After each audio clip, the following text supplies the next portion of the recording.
Welcome to the C45 Association's official YouTube channel. The following presentation is brought to you with support from Sigma Analytical Services with the C45 Association. Sigma Analytical is the only cannabis lab with cross-continental operations in the world and the first cannabis-focused GMP certified lab in Canada. Our service goes beyond a full panel of testing and also covers stability studies, cleaning validation, formulation and product development support, and more. We have been a front runner in testing Cannabis 2.0 products and have validated methods for vape cartridges and a variety of edibles, topicals, and beverages. Sigma is also Shoppers Drug Mart's partner in medical cannabis by Shoppers and Ecolab's exclusive partner in Canada and South America to run cleaning validation studies for cannabis processors and producers. Our short and dependable turnaround times, in addition to accurate and reliable results and outstanding client support, has made Sigma the preferred lab for many LPs. Sigma also offers support on consulting projects for the producers and labs in Canada, Colombia, the US, and beyond. From method development, validation, and transfer, to support for designing, setting up, and running in-house or independent cannabis labs. For any questions or to start a discussion on how we can assist you, please don't hesitate to contact us. We hope you enjoy the following presentation, and don't forget to like, comment, and subscribe to the channel for more quality content.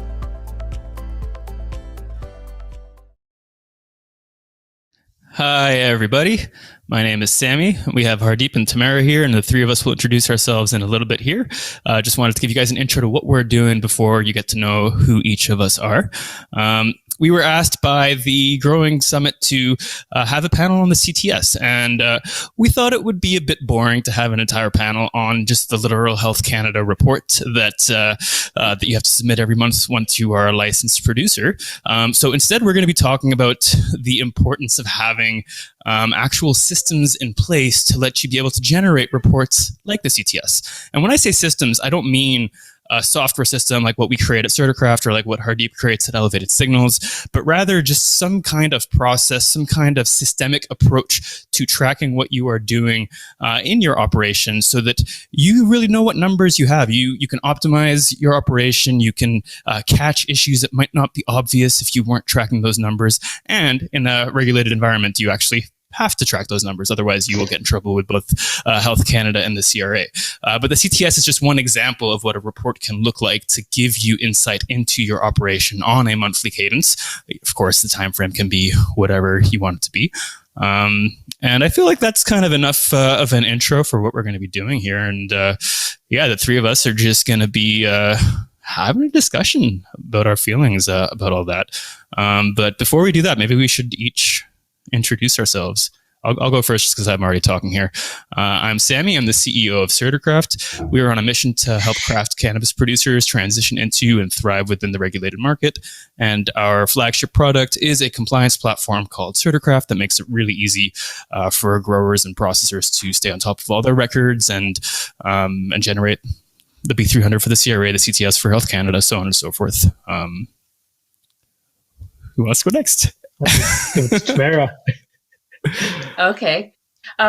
So I'm Tamara Follett, and I'm the CEO of Sunleaf Pharmacy and Sunleaf Microcultivation Consulting. And I was the fifth licensee, micro licensee in Canada, and the first woman-owned business. Micro in Canada, also first in New Brunswick. So I've learned through a lot of sink or swim.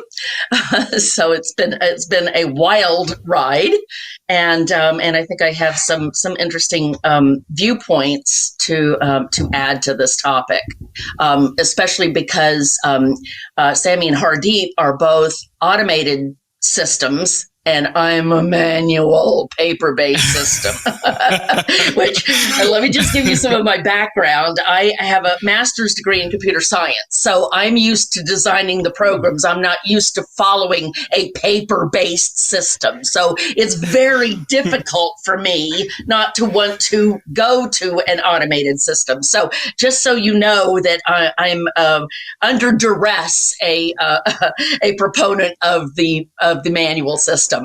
So it should be an interesting conversation. Anyway, three different viewpoints, two automated systems and one manual.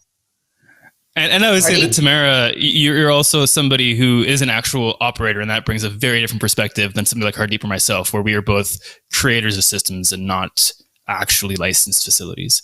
Sorry to interrupt there, Hardeep, but over to you. Oh, no, all good. I was going to say, does that mean we have 3 computing scientists sitting at the table here? Yeah, isn't that something? Awesome. Let me clarify, guys. I learned on hole punch cards. Okay, so I mean, I literally my first program was cards that I fed into the system. I had to come back later to see if it worked. So we're talking that era. Okay, Yeah, so completely different, then. but still the logic, the desire for logic and documenting things is there. Yeah, fair enough. That's respectable. Hardeep, Chief Product Officer at Elevated Signals. We've been around since about 2016, 2017.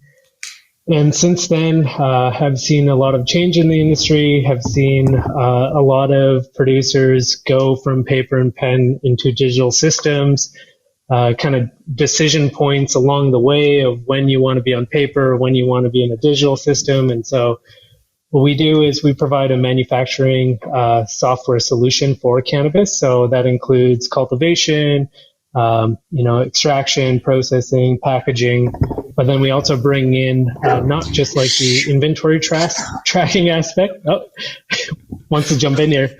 So not just the tracking of inventory, but thinking about it from like a holistic level, right? So what is all the data that is collected outside of just inventory tracking, and how do we bring that in, right? So thinking about quality, thinking about, your IPM program, sanitization protocol, any of the equipment, everything that goes into touching the cannabis plant, we want to track that. We want to measure its performance and ultimately help the businesses hit those KPIs and those metrics that they want. So that's a little bit of an intro. Awesome. Cool. Okay. And I noticed you don't talk about sensors there at all, because I remember when you guys were first starting, that was a big part of what you guys were doing. Yeah. So that's super interesting that it doesn't even enter your description of your business anymore. Yeah, that's a really good point. Sensors, we still classify that as like one of the 3 pillars.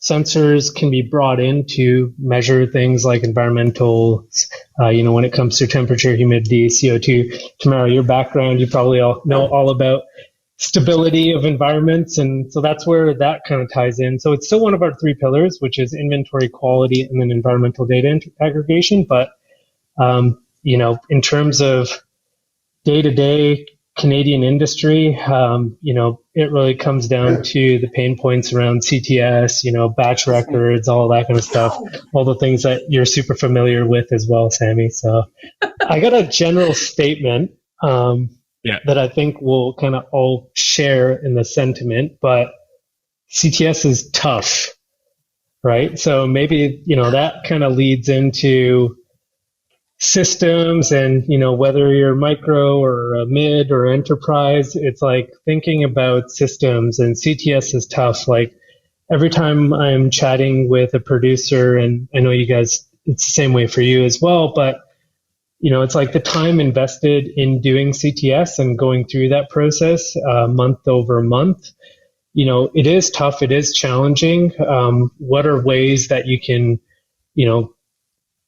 make a positive impact by bringing in processes? And then, Sammy, to your point, which we were talking about earlier, it's like, what are alternative ways to think about what CTS means to an organization, right? So, Tamara, maybe we can start with you as someone who's actually, has to live this day in, day out. And then Sammy, yourself, but like CTS is tough, right? Like maybe if you could expand on what your experience has been with CTS. So, well, remember, I'm from a pharmaceutical regulatory compliance background. Yep. So this is a natural fit for me to have this much detail and record everything and double check everything and sign off everything and then review the sign off. So, this is a natural step for me, but it's very difficult, I think, for the average legacy grower.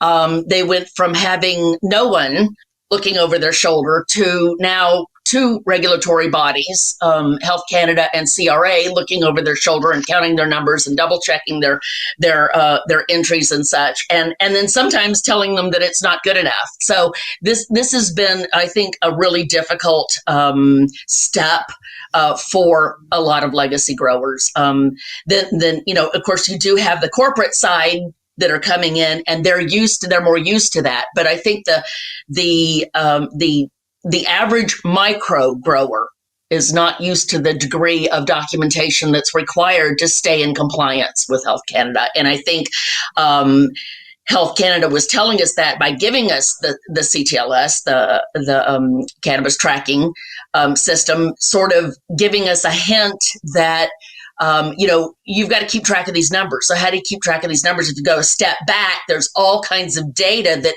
feeds and informs the Ctls report every month. And so where does that data come from? So you got to track that too.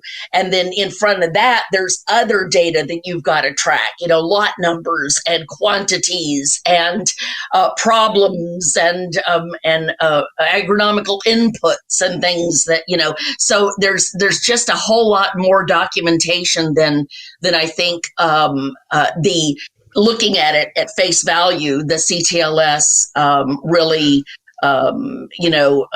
implicates that there's just a whole lot more to it than just those numbers. Those numbers are the end result of an awful lot of tracking that goes on. But on the other hand, it is valuable tracking. I myself have gone back and said, what happened in that month that I lost, 12 plants? What did I, and I could go back and directly, I can find that month easily. I can go back into the reports that fed into that, my plant care records, and see, what that was.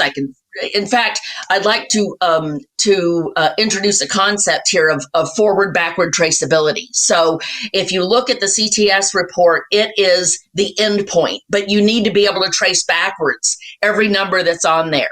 Okay, how did you get 96 plants this month? Did you clone them? Did you buy them? Where's the paperwork that came with that if you bought them? So every point that shows up on the Ctls means there's a whole lot of data behind that needs to be regurgitated for anybody who asks.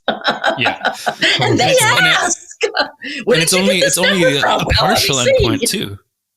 It's only a partial endpoint too, because only like a third to half of the records that you need to generate to stay on top of all of what you're doing and to meet the requirements of the various record keeping requirements of the regulations. Only like a third to half of them really touch the numbers. You have other things like your sanitation records, your calibration records, your environmental readings, your building inspection and maintenance records, and so on and so forth that have no relationship with the CTS or the B300 for the CRA. But for the ones that do have, and that's got to be, that adds even more, because already just to get the numbers for the CTS, there's a lot of things you need to track, and a lot of things a lot of micros don't think to track. Like we have the experience relatively often where, the first few months somebody's licensed, they're like, wait, why do I need the wet weight? Like, it doesn't matter. Like, I don't need this. I only care about the dry weight. And it's like, well, Health Canada and the CRA care about the wet weight. So you need to be weighing it both, like right when you harvest and anytime it enters a container and anytime that you're done with the drying process. And so for a lot of people, it's just like, but that's just going to add like a day or two of work every single batch. And it's like, well, that's just how it is now. That's the regulations right now. Welcome to regulated industry. I wrote down, Tamara, Sammy, while you were talking, I wrote down two words here. And this is, in my mind, what has been kind of a perspective or a lens that I've got on the industry, is fundamentally what this industry is boiling down to is it is really thinking about it in terms of supply chain management, right? So, your CTS is a part of your supply chain management, right? So you have these various different buckets in which you classify your products to think about, at any given point in time, like how many vegetative plants do I have? How many flowering plants do I have? How much fresh? How much dried, right? thinking about it in terms of what are my opportunities at hand. At any point in time today, I have these, clones. Can I sell these clones to someone else for this opportunity that has come up? I have this fresh cannabis. Can I sell this fresh cannabis to this person? Or I have this dried cannabis. Can I fulfill this PO? So CTS is, in my mind, transformed from something that is just thinking about it from a regulatory perspective. But ultimately, if you had the ability to tracking it at a day-to-day perspective and really having a system in place so you can make decisions based on, economics, right? So I'd love to kind of hear your thoughts on those as well.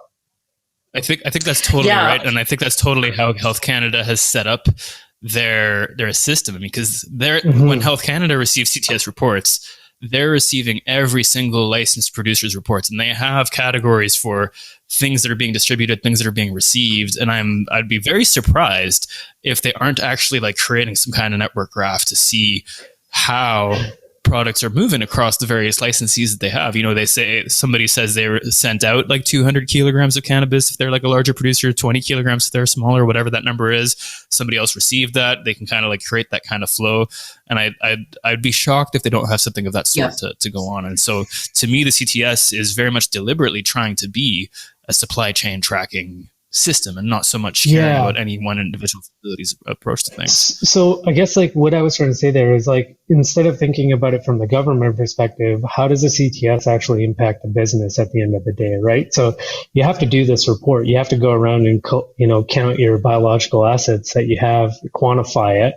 But it's instead of thinking about it in terms of, I need to do this from a regulatory standpoint, I need to do this from, being able to run a sustainable business, because one of the things that I think the micro community, one of the challenges is the requirements of how you actually get licensed has changed, which means there's a lot more capital investment that goes into building out these facilities. So, from day one, do you start from, square one in terms of, I'm now learning how to manage and operate these businesses, or is there a way for you to kind of get ahead of the curve, understand what does CTS mean for the government, but ultimately what does CTS mean for me? How does figuring out what these numbers mean internally help me as a business and help me run my business efficiently and effectively, right? So Tamara, what are your thoughts on that thought? Well, it's a snapshot for me, and it's a useful snapshot. I was the first one gritching about having to submit this every month, and what a waste of time, blah blah blah. But I have ended up using it, and quite often too, because it is such a nice snapshot of what your business. If somebody calls up and says, do you have 16 kilos of dried hand trimmed, I can look at my report and be able to, oh yeah, I have 19. So yes, I do. So it's a handy snapshot for me that I keep ready all the time, because if you do get a call, you need to know what you have in stock, what's packaged, what's not packaged, what form it's in, so you can tell that by this. You can say, well, I've got some unpackaged. I can have it packaged by next week. So like I said, it's a useful tool for knowing what you have on site. And the more things you have on site, the more useful a tool it is. So the more, if you're running constantly, then you have veg plants, and you have clones, and you have flowering plants, and you have dried, and you have in process, and you have some of it's bagged and some of it's not. And you can tell by looking at this report what you've gotten, where it is, so that you can answer intelligently whenever a potential buyer calls. So I've found it very useful, even though I was very much against it and very negative about it to begin with. I've used it and keep my report handy all the time, so I can answer questions, based on what I've got available whenever I get inquiries. So I've found it to be very useful. Do you feel like it goes detailed enough for those kind of inquiries? Because I mean, I'm not an operator here, so I'm really curious to hear your thoughts on this. Like my imagination is that for a smaller micro, especially one that's doing a few different batches at any given moment, that the level of detail that you get in the CTS is going to be great for certain kind of questions. But how often is somebody, you know, inquiring to say, hey, do you have 15 kilograms of dried flour? Like I imagine the question is more often going to be, do you have 15 kilograms of the specific cultivar of dried flour? And that's the question that the CTS can't answer. No, that's right. Exactly. Yeah. And that is more of the thing, or they'll ask for the THC, but usually that's right off the top of the producer's head.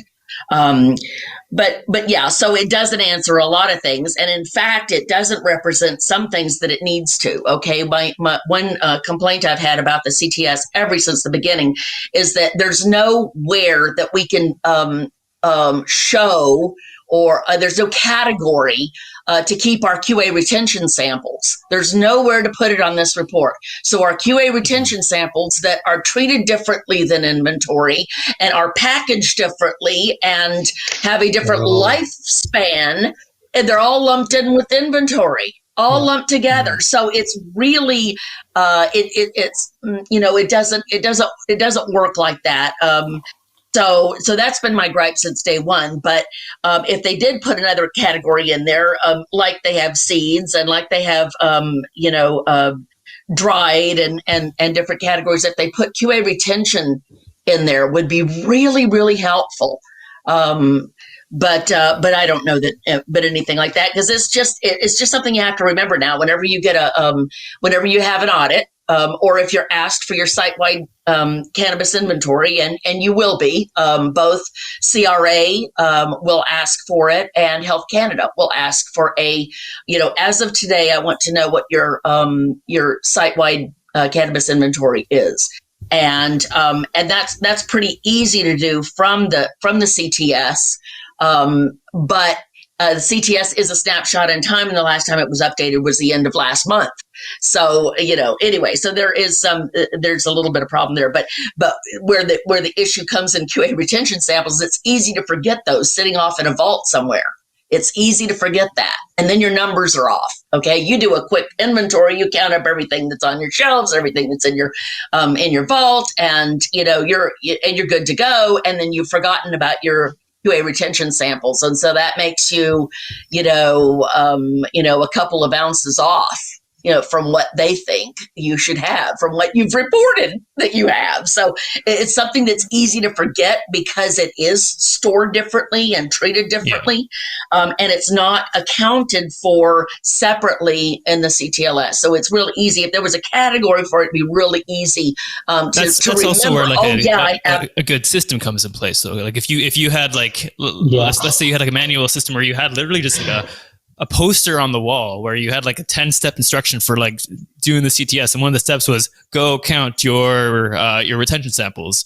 And, and that was your system. Then yes. And that kind of, if you have an SOP, that's right. Follow your SOP. Yeah. The SOP should remind you to go check that. That is part of the, I created a site-wide inventory SOP because Health Canada was asking a lot of questions about how do you keep track of what you've got, and how do you find out if there's anything missing.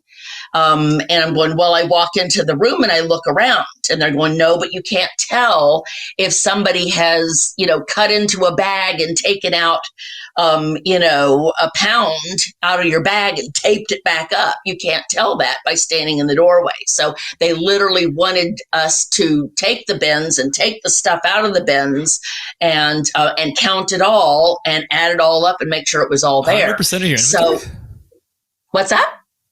100% of your inventory, or like some statistical representative, or what did they want? No, 100% for a micro. It's not that hard for a micro. So I have a question. Well, I mean, it depends on how much you have, but if you have things that you've sealed off, that seems really like. Oh, they don't want you to reweigh it. No. They just want you to look at every bag and make sure that nothing has been broken into. And so then you can trust okay. the numbers that you have on that reweigh bag. everything. Okay, got it. Oh, got God, It's like no. if you had an external auditor that Yeah. came in, wanted to see your inventory on hand, right? Same kind of principle. But I got a question. So CTS is tough, right? You should do it, or, in order to be a profitable business, you need those numbers. CTS is a roll up of all of the numbers that you've kind of aggregated over time. So, if you are someone who's new to the industry, or, you are coming in as someone, it doesn't matter if you're a micro coming in as an employee to a mid-size operation, a large scale operation, how do you actually learn about this process? What are the different resources that you could go? Sammy and I build software for this. Tamara, you've got, a lot of experience in creating systems for people as well. Part of it is I feel like, whenever we're engaging with some customers, we're always educating. We're always kind of bringing knowledge across many different customers and bringing that. But I always feel for new people coming into the industry because, it's kind of day one and bam, you just get hit in the face with all this, this knowledge that you got all of a sudden. And this find, CTS right? is like just a fraction of all the things exactly, that they're being hit right? with. So, yeah. So how do you establish, how do you set yourself up for success, right? And so I think one of the comments that you made in one of the emails that we had going back and forth between one another was you were talking about doesn't matter, or Sam, it might have been yourself, but it might have been that, it doesn't matter if you use electronic systems, doesn't matter if you use paper systems, you have to have a process in place, right? What does that process look like? Like, how do you actually establish, how do you stay on top of a process like that? And then, we can all kind of maybe give our insights in terms of how we've seen it play out with organization to organization too. I'd be really interested in hearing that from you guys' point of view, because mine is strictly defined by SOPs. I mean, I have SOPs for every step. If somebody wants to know how to do trimming, they go to the trimming SOP. If they want to know how to do a site-wide cannabis inventory, they go to this inventory SOP. So my SOPs are tutorials. They read as a tutorial. They say what's important here, what are the regulations, why and how this SOP will mitigate the risks that are the concern in the regulation. So it ties everything together. It ties the industry needs, it ties the business needs, it ties the regulatory needs all together and says, okay, so this is how we're going to answer those needs. And that's why you need to follow this SOP very, very carefully. So I wonder how you guys do that. Mine is my entire system reads like a tutorial. I tell people by the time you're finished customizing it, you'll understand at least a very gross level. You'll understand the entire regulatory environment that you are stepping into. How do you guys do it? Or you both of you are very, very friendly people, so you talk to your clients a lot. I don't talk. I hand them a stack of papers. You read this. Yeah. Well, I mean, I guess the whole reason that we created the compliance platform that is Certicraft is because we talked to so many producers who were just really overwhelmed with all they had to do. And especially on the smaller scale, but we're really focused on the kind of the small to like smaller medium scale.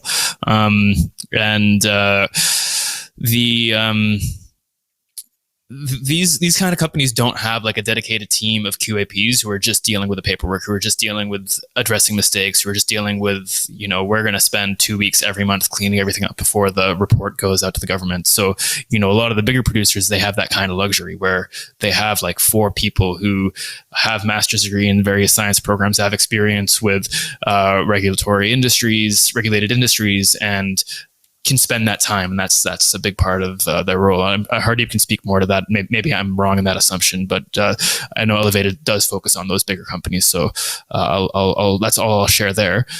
So on the smaller scale, we found a really big need to have a system that essentially acted like bumpers and like when you go bowling to stop the ball from going in the gutter, where there was predefined step-by-step instructions at every single step of the way, where the numbers that you actually had to generate whenever you are harvesting, whenever you are taking cuttings, whenever you are sending something for antimicrobial treatment, whatever it is that you're doing, we have like a gated system to make sure that you're submitting the numbers that are actually necessary.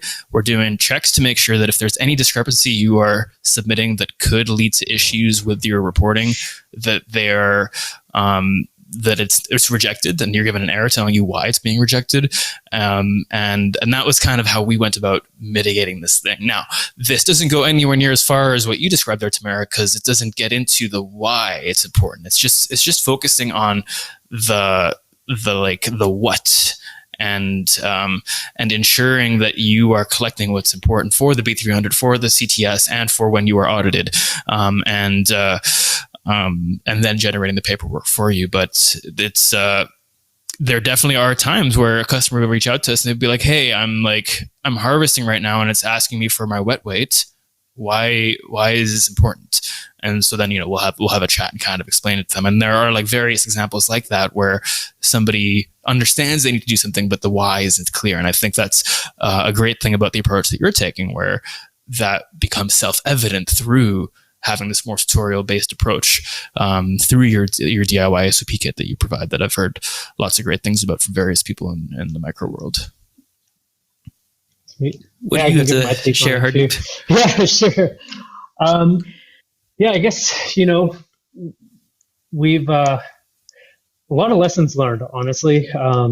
We've had an opportunity to work with producers of all scales, from micro to, people like Pure Sun Farms as well, right? And I think the common theme that I would say across everybody is that if you're coming into this industry and you're let's just take another scenario. If you're the type of person that is very meticulous and is always on top of your personal finances and really knows how to create systems for yourself, you can be very successful by doing things on paper and pen. You can get up and running, or you adopt systems and you run those, right? If you're the type of person that, you're coming into this industry and you just want to grow a really great weed, and, that's the one thing you know how to do, and you know how to do it like exceptionally well, my recommendation would be to find someone in the industry that can help you be successful, right? So whether that person is, helping you on a paper and pen process or in a digital system, I think for Sammy and myself, we help people. We probably coach a lot of people in terms of how to fill out CTS, how to track things within our system, so that, they do get the numbers, because, I have a saying, it's garbage in, garbage out. So, it doesn't matter how much Sammy and I, how many guardrails we put in place. If the information is not tracked in a timely manner, or the information is not tracked in an accurate manner, like you tell us the wrong number of cuttings, or you give us the wrong reporting period or something like that, right?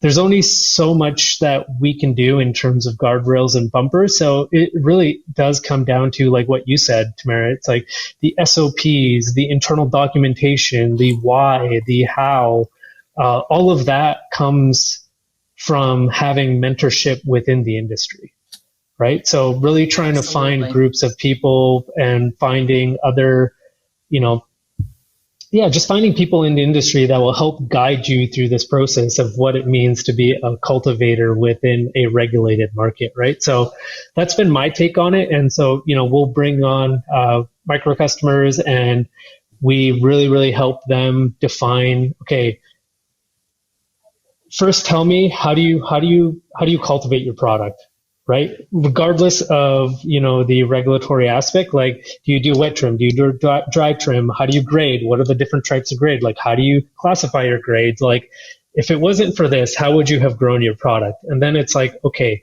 now that you have that, we're going to set up a system to help you track that. And what we're going to do is we're going to monitor your tracking, and we're going to do check-ins, every 2 days, every day, every week, every 2 weeks, in order to basically guarantee that you're going to be successful in your endeavor, right? So it's been a very consultative approach in terms of how we've worked with customers. And I think everyone here kind of probably has the same kind of mentality, where it's you're helping people understand the process, the whys, so that they can kind of continue doing like their own why as to why they're growing the product, right? So that's kind of been my take on it, and it's I think that's like the common thread across all different sizes of companies.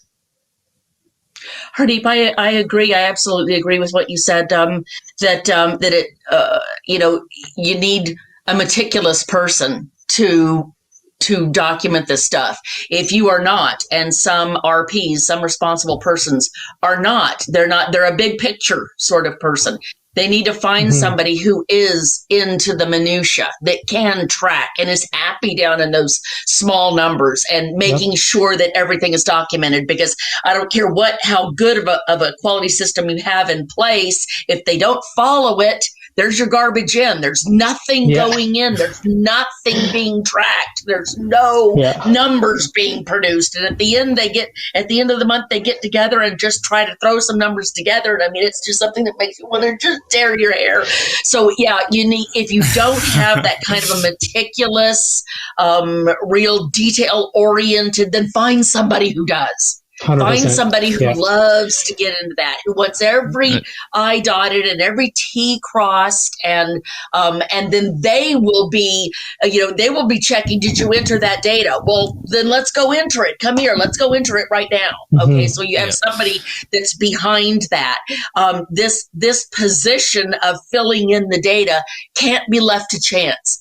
Because if it needs to be, you need to have somebody following up, going, did you fill that data in while you were harvesting, or trimming, or did you document that trim that dropped on the floor and has to be destroyed?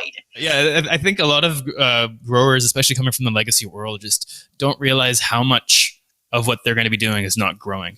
Like if you're going to be like an owner operator, and if you're not going to have other people to take on some of the responsibilities, like easily 60% or more of the time you're going to spend is not going to be growing. It's going to be all the ancillary stuff that's around that. A good chunk of that is going to be record keeping and compliance. Systems like Elevated Signals or Certicraft exist to try to greatly reduce that time so that you have more time to grow and to focus on other things. But even with a system like ours, there's still a huge chunk of things that are just not things that were important when you are growing on your own with a small team in the legacy world, where it isn't regulated, and there's a lot more room to kind of do things however which way you want, because there's nobody telling you and monitoring you and telling you exactly how you need to do things. Hardeep, I'll pass the floor over to you since we started talking at the same time earlier. Oh, no, all good. I was just having a thought, and just to kind of go back to, it's like either you try to bring that person in that is very meticulous, because at the end of the day, if you don't have that person or you don't have the capacity yourself to do it, you're putting your business at risk, right? And so things as small as your opening and closing inventory, how that kind of goes from one month to another month, being able to reconcile that. Like I do CTS with a lot of our customers. Like I'll help them. At the end of the day, people make mistakes, and they need to figure out like how can they correct the mistake, or how can they go about figuring out where they made the mistake, right? And so you have systems in place that can kind of give you the guardrails, but every once in a while, human error is inevitable. People make mistakes. You got to help them recover from that. And so you have to have systems in place where it's like, for example, for myself, this last week, helping someone figure out where 0.001 of a kilogram went, right? Was it under processing loss? Was it a part of another process, right? And for me, as someone who's a software provider, I have to develop a system that will basically, not being at your facility, not really understanding your process whatsoever, I have to be able to all of a sudden jump into your world and figure out where did that 0.001 of a kilogram go, right? And so Sammy knows this as well.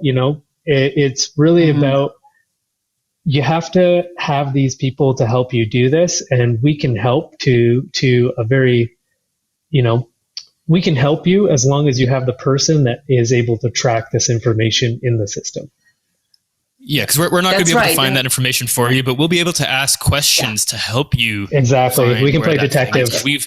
Yeah, me and Hardeep have had a lot of experience with these kind of scenarios where things do get mistyped or forgotten sometimes, and so we have like a wealth of experience of like the ways that these kind of issues do crop up. But ultimately, we can't find it for you. We can help you find it. And if you have somebody there who is kind of meticulous and understands what they're doing, then together in a conversation, we can find it even sometimes as quickly as 10 minutes, you know, but it's not going to be possible if nobody on your team is really on top of that stuff. And I want to reiterate a point that Hardeep made there. Like, if you are owning a business, if you have gone through the time and money that it takes to get a license, ultimately it falls on you. Even if you get that meticulous person who's not you, it is your responsibility. If they screw up, if whoever you have on your team isn't tracking things properly, and you have maybe 2 audits that don't go so well, and now your license is at risk, you are the one that's going to get in trouble. So you really need to make sure that you have that dialed in. You have somebody who you can trust, through experience, not just through, you know, their resume, that is on top of this stuff. And that and even if you do trust them, like, it's important for you and your business to check in with them and like really understand those numbers, understand what they're doing, so that you can speak to an auditor if an auditor comes in. It is your license, and you owe it to yourself to protect that investment by actually understanding what's going on with the numbers. That's a great point. There's a concept of extreme ownership that we always kind of tout within the company. It's like taking extreme ownership of both, the successes and the failures, right? So one of the things, and this is kind of like a people question, is how do you actually go about finding those people? How do you go about actually, qualifying whether or not? Because that was one of the, I think, the challenges in even till this date is, this is a very young industry in terms of, rec market. Overall, it's a very young industry, right? So there's people who have an immense wealth of knowledge that they've kind of gathered over the years. There's people who are new. So it's like you have this kind of wide varying knowledge base. And how do you actually go about understanding it's 420. Happy 420 here. But 420, everybody. Yeah, it's probably not close anywhere near that time at the actual conference. Definitely not. But you guys are all confused. But hey, if you guys are it's 420 on my clock. With some cannabis today, go ahead and spark one up, because it's 420 right now where we are in BC. Yeah, exactly. Tamara, it's probably like 820 where you are. Yeah, exactly. Yeah, 820. Yeah. But yeah, how do you actually go about you're an owner operator, or you're a operations, VP of ops, or you're some kind of quality or operations person looking across the table. You've got all these resumes, you've got some names on there, you've got some qualifications. What are the different, tactics? And I think we can all speak to just like tactics around hiring people, but how do you actually go in and bringing someone in that will be your, meticulous person, right? So I have an awful case study to discuss about this. A license holder hired consultants, someone who just said that they knew it all and presented themselves as having all the answers. And they said, we'll take over all of the SOPs and we'll do all of that stuff. Don't worry about anything. Well, they took off. They just took off. They left. And this license holder is left with, he didn't even know where his SOPs were, let alone where they had come from or what kind of documentation had been produced. He was left completely empty-handed. And there's some real charlatans in this industry because there are no, certifications for QAPs or people who are going to be responsible for the documentation. And so it's led to some real horror stories, people getting ripped off and people being left in shambles. I mean, their businesses are just left in shambles because they have no idea what was being done on their own site. They delegated it. And, somebody with a big picture can delegate all too easily. But how do you find who to delegate to? And so this leads back to your question, Hardy, of how do you find the jewel in all of these resumes. How do you find the person that is going to have integrity? Okay, how do you find integrity? How does that show up on a resume? How does detail oriented show up on a resume? How does somebody who's willing to stand their ground and not sign off on something because something was done wrong? How do you find that person who's willing to risk their job and say, no, I will not sign off on this because, we failed this microbial limit, and let's get it irradiated and retest the microbial, and then I'll sign off on it. So how do you find that kind of person? I don't know. It's very difficult. Because that's not something you can find in a resume. That's just a personal trait, and that comes right from getting to know them and building trust and really seeing what they're like, or through reputation. If they have worked a lot in industries where they have had bigger responsibilities, yes, been responsible for a lot, and you got a personal recommendation from somebody and trust, being like, hey, this person worked for my brother's company for like 5 years and nothing but gold. They did an amazing job the entire time.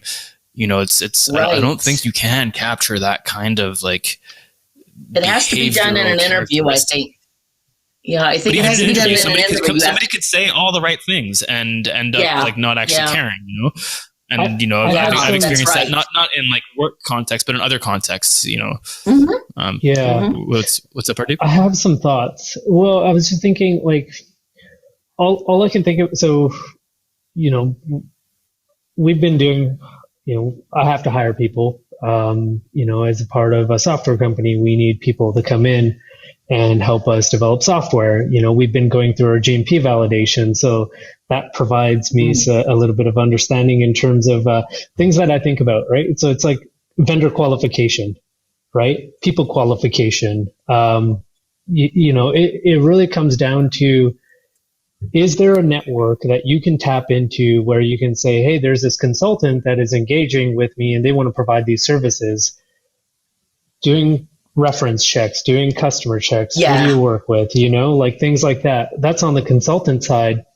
And on the people side, I think it's a very similar kind of process where you have to do your reference checks. You just taking one person's reference and saying, okay, that's enough for me to basically hand over the keys to the kingdom in terms of, doing my CTS or my B300 or my batch records or whatever it is, right? It's such a huge aspect of the business. So I think really it just comes down to doing your due diligence in terms of the people that I am engaging with, who else knows them, and what kind of references do they provide, right? So that was maybe like one thought that I had in terms of doing it, but I think you're totally right. It is really hard because, mishiring is just something that happens. You have someone that's great on paper, you get great references, you bring them in, and then all of a sudden it's not the right fit, or is it a cultural fit? There's all these things. There's a great book.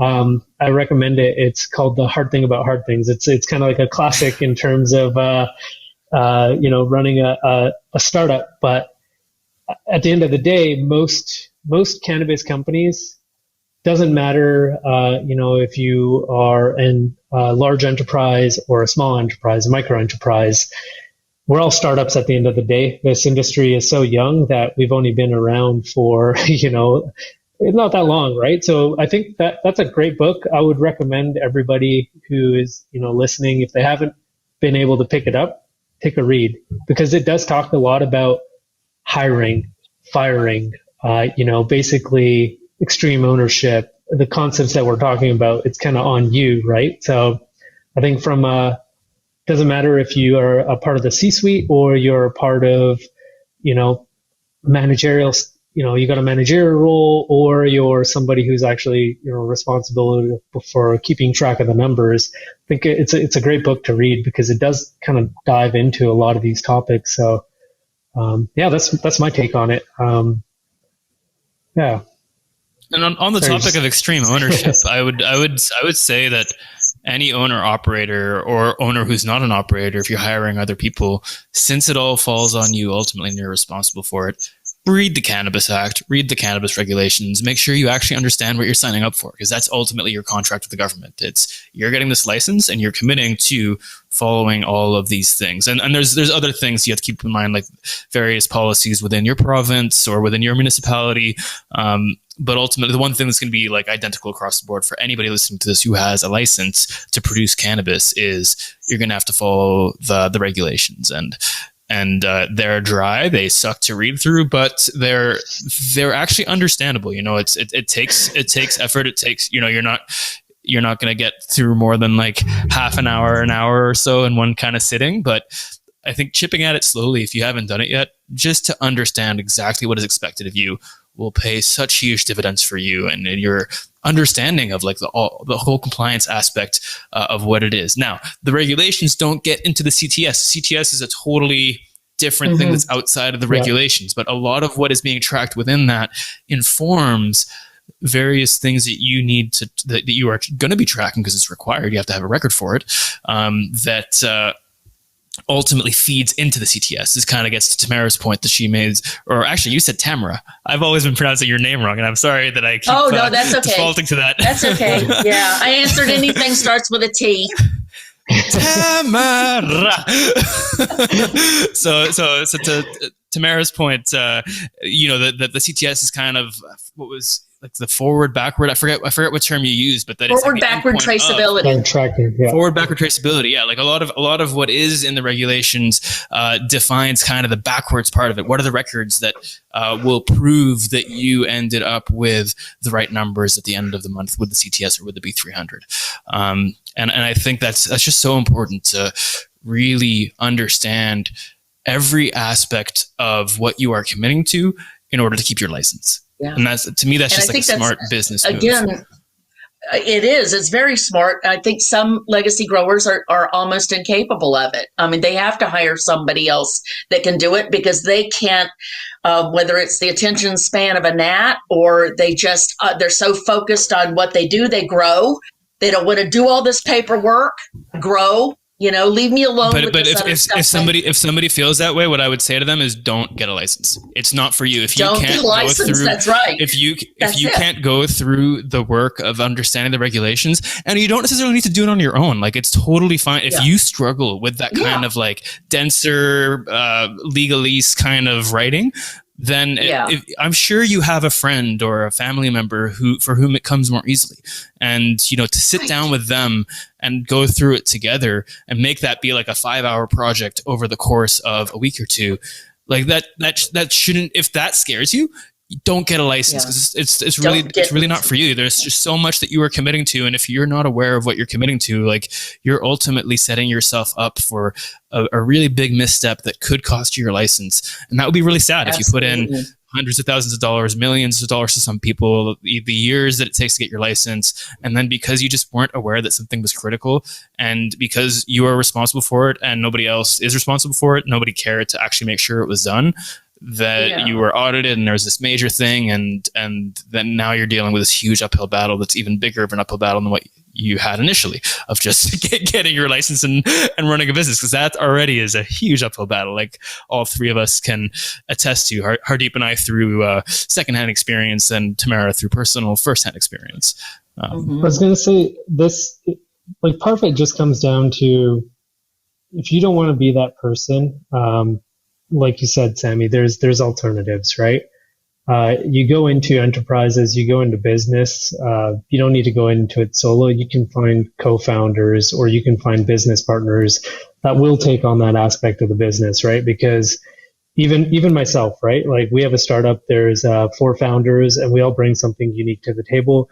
Everybody has something that they like doing and something that they don't like doing, right? So if you're not that person, find a co-founder and, or find someone that will actually take on that responsibility and the ownership within the business. Yeah. I like that. Yeah, exactly. I like that, concept. You've got to have skin in the game. They've got to have skin in the game, or they might take off on you. And this is what I've told people is that, offer them a percentage of the company if they see it through this, first 5 years or 10 years, whatever you want. But make sure they have skin in the game so that if they walk out and leave you holding this catastrophe, that they have lost something too. Okay. Yeah. So, their ownership, will gel after so many years. Yeah. I mean, that's just one way of making sure that they have skin in the game. Reputation is skin in the game.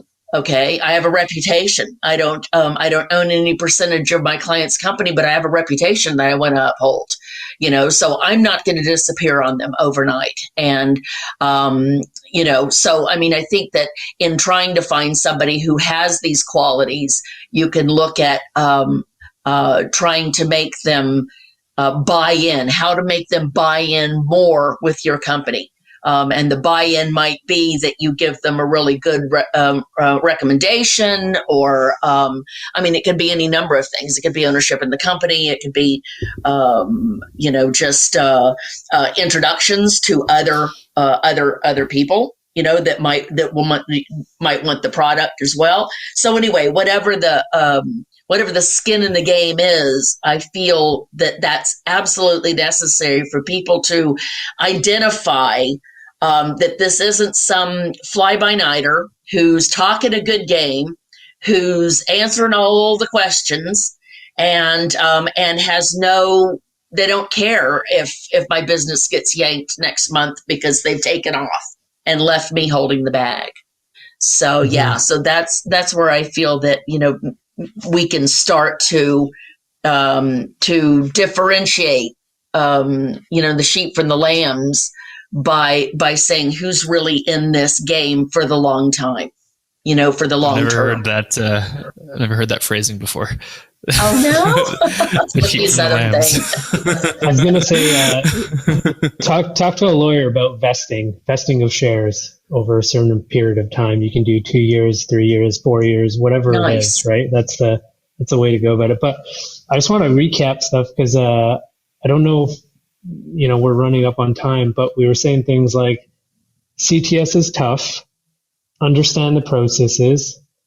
Friday nights, spend your time reading the Cannabis Act. No kidding. Friday at 9 p.m., baby. It's going to be a have processes in place. Processes are SOPs, understanding how you're actually going to track things for CTS, for B300. But fundamentally, this is about running a business, and you're not doing it for the government's sake. You're tracking this information for your own business and your own finding your own opportunities within the market, because we all have to kind of figure out what is the niche that we will serve within the market. And that only comes from understanding where, what you've done previously, what your current opportunities are right now, and where are you going to move those opportunities in terms of future prospects, right? So that's my takeaway from this conversation. But I'd love to, if you guys have anything to add, feel free. I feel like that's a good way to wrap it up. I think you did a real good job. Okay. Yeah, it makes good business sense. Yeah. I mean, it makes good business sense right? to track all this. Yeah. Yeah, we were just saying it's like CTS, like thinking about it purely from a standpoint of compliance it's really dry. It doesn't really, it doesn't instill an emotional response where you're like, yes, I really want to track these numbers, right? Like I want to spend my Friday night tracking my CTS numbers, right? And it's more like, how do you actually reframe it from a perspective of like, this is actually really beneficial. Like, I should know this like every single day because this is the impact it has to my business, And I would go a step further and say yeah, exactly. that, exactly. Think about what you actually need for your business to meet what you're trying to achieve with your business, and if you're a nursery, that's going to be pretty different from being an indoor micro that's got 3 different genetics. It's going to be different from being an outdoor standard who's just doing one giant batch every summer. There's going to be different kinds of goals that you're going to have with what you're doing. And so the level of detail and the specific information that you want to actually have easy access to over any given time period is going to be different depending on who you are. And so I think it's, if you can have a system in place where you can get those numbers out, and not solely rely on the CTS, that's going to be to your benefit as well. So I think thinking 100%. About your business and what's going to help you operate your business the best way possible. And that's the thing that's much easier to get excited about, to what Hardeep was saying, than just this idea that it's just about appeasing the government. And then if that thing that's really going to make a big difference for you, you can like sum up the numbers and generate what the CTS wants, well, then you're kind of killing 2 birds with 1 stone there. And that's pretty fantastic. I go into it every month saying, well, let me see how I did this month. It's sort of like 100%. My treat at the end to go, love it. Okay, here I've worked so hard all month, let me see how I did. Let me see where I added to my inventory, what I've got on stock now. And, it's sort of, it's a fun time for me to add that all up, sort of, it's sort of like, well, let's see how much more improvement I made this month over last month. How much more do I have now? And where are the opportunities for that? How many of my clones actually made it? Things like that. How many what? Oh, no, we're talking about how much dried I have in stock. How much dried? Yeah, that's true. I'm talking about as a producer. No. Yeah, no. The CTS. Because you're not selling clones. CTS, yeah. At the end of the month, I'm filling in the CTS going, okay, so, I had, 28K last month. And I added another big crop. Let me see how I did this month. Oh, good. I thought you meant 28,000 for a moment there. Then eventually clicked you meant kilograms. Oh, no. Oh, kilograms. Like, dang, Tamara, you are I'm a micro cultivator. 20 kilograms. And I had another 14 kilograms. And now I have 34 kilograms of dried. What are my opportunities with that? So, yeah, sorry about that. I'm wearing 2 hats and I'm switching them out and not telling you which hat I'm wearing at the time. But no, I'm speaking strictly as a micro now who has to fill out that report every month. And it makes good business sense to know what you have on hand, so that, you could answer questions about it or identify opportunities whenever they, the new report comes out from CCX saying, they're looking for such and such. It's like, well, I think I have something that'll fill that there. So it makes good business sense to track, to keep a real close handle on exactly what you've got available at any given time, because opportunities come and go very quickly. I mean, there's a lot of people buying in the industry, but they're looking for, and if they find what they're looking for, the sale happens.